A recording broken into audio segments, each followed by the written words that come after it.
Hello good evening students. आज हम एक क्वेश्चन देख रहे हैं इंटीग्रेशन 1 माइनस का sine x upon cos square x into d x. इसका हमको इंटीग्रेशन ये सॉल्व करना है, इसका हमको सोल्यूशन बताना है। तो ये इंटीग्रेशन कैसे बताओ, ये कैसे सॉल्व करेंगे इंटीग्रेशन। तो ये क्लास 12 का क्वेश्चन है एनसीईआरटी का। तो अब आप लोग ये बताइए कैसे सॉल्व होगा। कुछ नहीं, देखने में अलग लग रहा है, सॉरी देखने में ये हार्ड लग रहा होगा, लेकिन है बहुत ईजी। सॉल्व कैसे करेंगे, देखिए इसमें क्या है, हम अलग कर लेंगे। जैसे 3 माइनस का 5 अपान 7, तो हमने इसको अलग कैसे कर सकते हैं, 3 अपान 7 माइनस का 5 अपान 7, इस तरीके से अलग कर सकते हैं कि नहीं। 3 माइनस का 5 अपान 7, 3 अपान 7 माइनस का, ये अलग कर सकते हैं। ऐसे इसको हमने अलग करके देख लिया। देखो ये हम क्या कर देंगे, 1 upon cos square X minus का sine x upon cos square X. ठीक है, ये कर दिया कि नहीं, ये इंटीग्रेशन का, ये सॉरी ये हो गया इंटीग्रेशन का sign.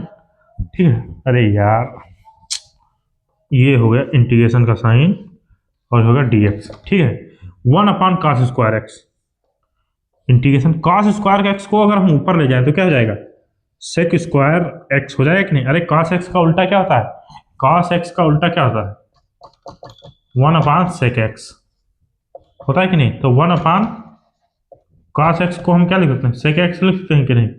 1 upon cos square x को हम क्या लिख सकते हैं बताइए, सेक स्क्वायर एक्स लिख सकते हैं कि नहीं। तो वही तो है ये सेक स्क्वायर एक्स, इंटीग्रेशन और डीएक्स का मल्टीप्लाई, ये होगा डीएक्स, समझ में आया कि नहीं।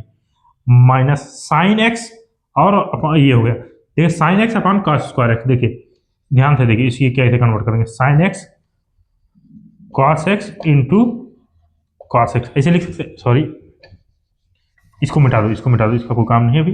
ये इसको लिख सकते हैं 1 अपान कॉस एक्स, ये होगा कि नहीं, समझ में आया।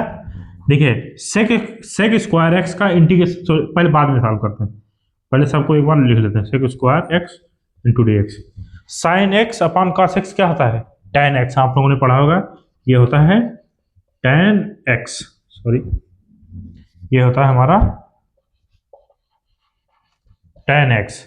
और 1 अपान कॉस एक्स क्या होता है, सेक एक्स होता है, क्या होता है, सेक एक्स। और ये यहाँ पे dx था तो ये dx कर लिया, तो ये क्या आ गया, ये आ गया हमारा, ये आ गया।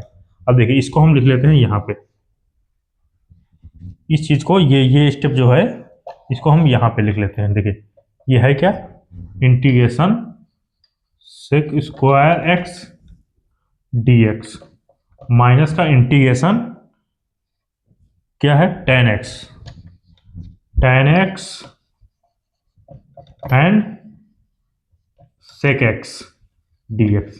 आप लोगों ने फार्मूला पढ़ा होगा भैया, integration sec square x dx क्या होता है, टेन एक्स, क्या होता है, टेन एक्स माइनस, और टेन एक्स सेक एक्स का इंटीग्रेशन क्या होता है, सेक एक्स। समझ में आया कि नहीं, ये सॉल्व होगा। लेकिन कौन सा, ये इंडिफिनिट है कि डिफिनिट, क्या इंडिफिनिट है या डिफिनिट। अरे डिफिनिट होता तो यहाँ पे लिमिट लगी होती है इंटीग्रेशन की, तो लिमिट तो लगी नहीं है, तो इसका मतलब क्या है, ये इंडिफिनिट है। तो इंडिफिनिट है plus C constant of integration, बस यही तुम्हारा आंसर हो गया। फिर से समझाते हैं, देखिए एक बार क्विक ले लेते हैं रिव्यू। इंटीग्रेशन 1 माइनस का sine x upon cos square x dx, इसको हमने क्या कर दिया, अलग कर दिया। तो अलग मतलब ये 1 अपान कॉस स्क्वायर एक्स कर दिया minus sine x upon cos square x कर दिया। 1 अपान कॉस स्क्वायर एक्स को हम कर लेते हैं सेक स्क्वायर एक्स, क्योंकि कॉस एक्स का उल्टा क्या होता है, सेक एक्स। तो 1 अपान कॉस एक्स का 1 अपान कॉस एक्स क्या हो गया, सेक एक्स। तो ये sine x upon cos square x, तो अलग अलग कर लिया, sine x upon cos x dot मतलब मल्टीप्लाई में, मल्टीप्लाई 1 अपान कॉस एक्स। तो sine x upon cos x क्या होगा, टेन एक्स, और 1 अपान कॉस एक्स क्या होगा, सेक एक्स, और सेक स्क्वायर, ये तो ऐसे हमने लिख लिया।